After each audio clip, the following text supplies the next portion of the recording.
సకల విద్యలు నేర్చి సభ జయింపగవచ్చు, శూరుడై రణమందు పోరవచ్చు.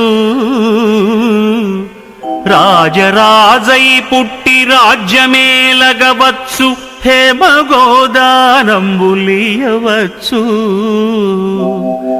గగనమందున్న చుక్కల నెంచగావచ్చు, జీవరాశుల పేళ్ళు చెప్పవచ్చు.